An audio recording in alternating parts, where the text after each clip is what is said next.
Did the UFO Congressional hearing just confirm aliens exist? Just yesterday, July 26, 2023, 3 retired military veterans testified at a House hearing on unidentified anomalous phenomena, which we usually refer to as UFOs. These experts warned that the sightings are a national security problem and that the government has been too secretive about them. While many interesting details couldn't be shared publicly due to their classified nature, there are a few key moments from this hearing that we need to take a look at. Starting off in our number 5 spot, we have the alleged cover-up of unidentified aerial phenomena, or UAPs. David Grush, a veteran intelligence officer who has served with the Air Force and the National Geospatial Intelligence Agency, recently brought forth serious allegations of a cover-up concerning UAP, more commonly referred to as UFOs. These claims were made during his testimony before the House Oversight Committee's National Security Subcommittee, suggesting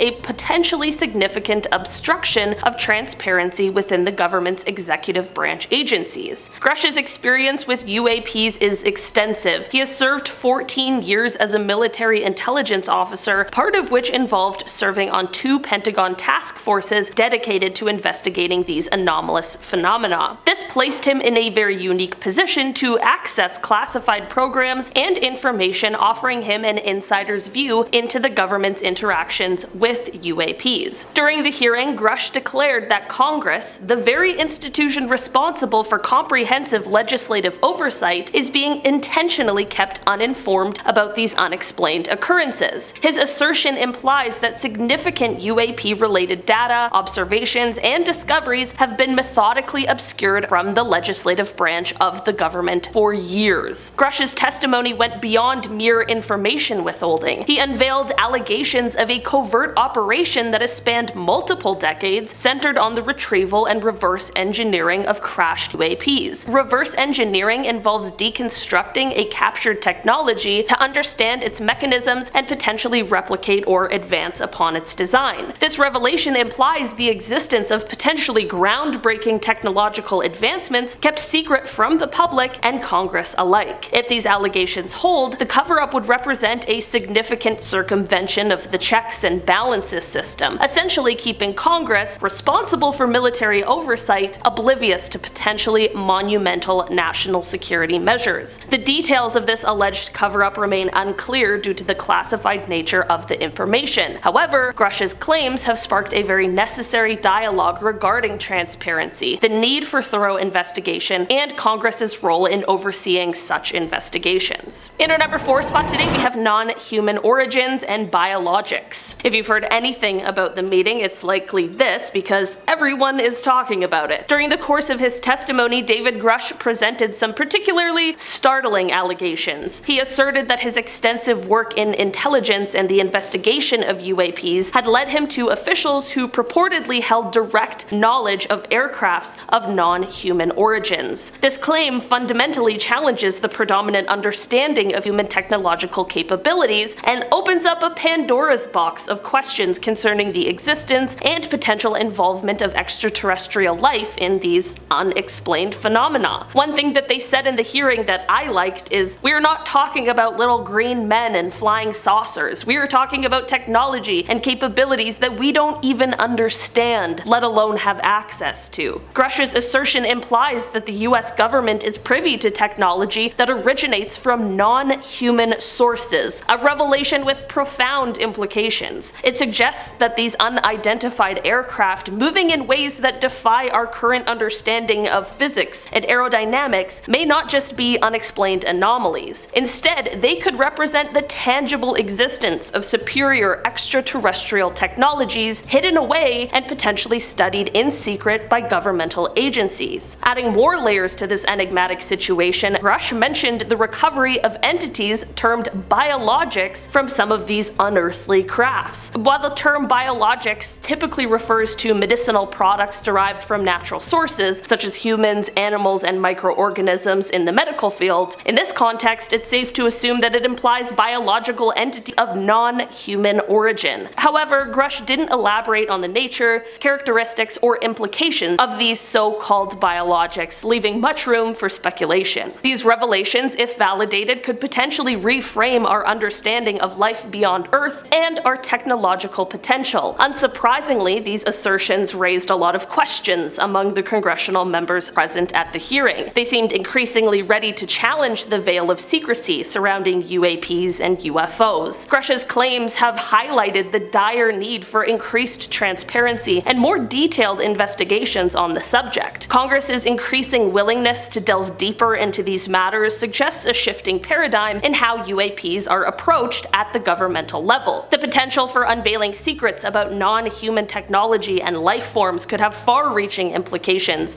not only for scientific and technological advancement, but also for our understanding of our place in the universe. In our number 3 spot today, we have the witness accounts of UAP encounters. Since David Grush first came out publicly with his claims, we have spoken about him extensively on this channel, but there's a couple other incredible people who we discuss a lot here on Top 5 Scary, who also happened to be present at the hearing and had some very compelling witness testimonies. The hearing was further enriched by testimonies from 2 former fighter pilots, Ryan Graves and David Fravor. Both of these individuals had credible military backgrounds, and they detailed their first-hand encounters with UAPs, bringing to the fore an experiential human dimension to this unfolding enigma. Ryan Graves, who served as an F-18 pilot, recounted detecting unknown objects on multiple occasions during his time in service. His account resonated with the peculiar nature of UAPs, objects that defy conventional understanding of aerial maneuverability and speed. Graves' report echoed concerns around the frequency of UAP sightings by military personnel and underscored the vital question of airspace safety. Furthermore, his experiences cast light on the fact these encounters are not isolated events, but rather a recurring phenomenon that requires thorough investigation. David Fravor, another former fighter pilot, contributed his own chilling encounter with an unexplained object off the California coast in 2004. His recounting of the event, often referred to as the Tic Tac UFO sighting due to the object's unusual shape, has been one of the most publicized accounts of UAP encounters to date. Fravor's description of the object, its sudden unimaginable acceleration, and its ability to instantaneously halt at will challenges the boundaries of our known laws of physics. His story highlighted the extraordinary characteristics of these phenomena and heightened the urgency to explore their origins and their implications. Notably, both witnesses expressed deep dissatisfaction with the existing systems for reporting UAP encounters within the military. They critiqued the current protocols as being insufficient and unresponsive to the seriousness and frequency of these encounters. Their frustrations underscored the need for more comprehensive, systematic approach to documenting, investigating, and addressing UAP sightings. Moreover, Graves and Fravor shed light on less discussed but equally important aspects of UAP encounters, the stigma associated with reporting them. Despite the high frequency of sightings by military personnel, many cases likely go unreported due to fear of ridicule or damage to one's professional reputation. This pervasive culture of silence and dismissal inhibits open dialogue and progress in understanding UAPs. Their testimonies thus underscore the need to transform the UAP conversation. A shift in cultural and procedural attitudes within the military and other relevant institutions is necessary. It's crucial to foster an environment where UAP encounters can be reported and discussed without fear of stigmatization, enabling a more holistic understanding of these phenomena, their implications, and how to best respond to them. In our number 2 spot today, we have the increased calls for transparency. Adding to the complexity of the UAP discourse, a group of senators from both sides of the aisle took an active step towards greater transparency and disclosure. They introduced an amendment to the annual defense spending bill with a clear mandate. Executive branch agencies must release all records pertaining to UAPs to a specially designated review board. This bipartisan initiative signals a significant shift in how UAP-related matters are addressed within government circles. The amendment signifies the commitment of these lawmakers to engage with the enigmatic issue of UAPs beyond partisan lines. They seek to pave the way for more open, informed dialogue on the subject, making available all relevant data and reports that have so far been held by various executive agencies. Their aim is to instill a level of accountability and ensure that the subject of UAPs is treated with the seriousness it warrants. The demand for the release of UAP records is coupled with an expectation of immediate disclosure. This stipulation emphasizes the urgency felt by the lawmakers regarding this matter. matter. It echoes a public sentiment for greater transparency and a thirst for understanding phenomena that could have far-reaching implications for national security, aerospace technology, and even our understanding of physics. This move was fueled in part by a widespread frustration expressed by both Democratic and Republican representatives over the lack of accessible information about UAPs from the military and intelligence agencies. This frustration transcends political boundaries and signifies a shared concern among lawmakers about the potential implications of these phenomena on national security and technological dominance. These representatives pointed to an issue of overclassification, suggesting that the veil of secrecy that shrouds UAPs may be more a matter of institutional habit than of necessity. Overclassification is the practice of unnecessarily classifying documents in the name of national security, and it is a well-known problem in government, often leading to excessive secrecy, inefficiency, and a lack of accountability. The call from both Democrats and Republicans to reduce overclassification and increase transparency on the UAP issue is a strong indicator of a growing consensus in Congress. And finally, in our number one spot today, we have the denials and criticism of claims. The Pentagon's official stance on the subject of Grush's allegations remains conspicuously absent in the immediate aftermath of his groundbreaking testimonies. This omission follows a pattern of denials that the Department of Defense has issued in the past regarding claims of this nature, suggesting a consistent approach of refutation and skepticism. Despite the compelling nature of the evidence brought forth during the hearing, Grush's assertions were met with a degree of skepticism. Notably, some observers have posited that his claims may bear less credibility when made under oath, suggesting that the legal ramifications of perjury might have influenced the veracity of his statements. Such skepticism underscores the deeply ingrained uncertainty that surrounds the subject of UAPs, fueled by decades of secrecy, denials, and misinformation. This hesitancy to readily accept these revelations illustrates the broader challenge faced by those advocating for greater transparency and investigation into UAPs, overcoming entrenched skepticism rooted in a history of distrust. Moreover, the issue of determining the credibility of sources is further complicated in the context of UAPs. Traditionally, corroborative evidence and third-party validation are relied upon to assess the validity of claims. However, in the case of UAPs, the long-standing culture of secrecy and the potentially advanced technology involved make it challenging to apply these standards. Despite these obstacles, the hearing served to spotlight the pressing need for more comprehensive and transparent investigations into UAPs. The testimonies and the controversies they generated only underscored the necessity of further exploration of these phenomena. It has also amplified the call for the introduction of new legislation aimed at ensuring greater accountability, openness, and scientific engagement with UAPs. The possibility of future legislation to better address the UAP phenomena may well be on the horizon. Such legislation could ensure that thorough and rigorous investigations are conducted, which are free from previous biases and open to new interpretations. This legislation might mandate the establishment of a dedicated research body, ensure proper funding for in-depth investigations, and pave the way for scientific collaborations. The testimonies, debates, and skepticism arriving from this event serve as a strong indicator that the discourse surrounding UAPs is entering a new phase, one characterized by a greater demand for transparency, a willingness to explore unfamiliar scientific territories, and a collective aspiration to unravel the mysteries that have long hovered in our skies. Alright guys, that has been our list for today. Thanks so much for checking it out. I've been your host today, Olivia Kozlowski, and I will see you again soon.